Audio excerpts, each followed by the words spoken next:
And someone asked me a question on their way in. What type of books are contained here in the library? So the library's collection is similar in some respects to your run-of-the-mill university library.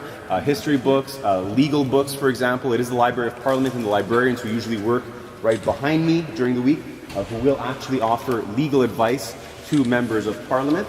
But there's also a few aspects of the collection which are quite unique.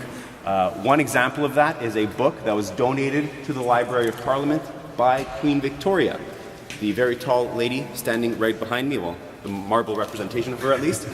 She donated a book to the Library of Parliament upon the passing of her husband, Prince Albert, and signed the front page, and that book is still part of the library's collection, kept in the rare books section just below us in the basement.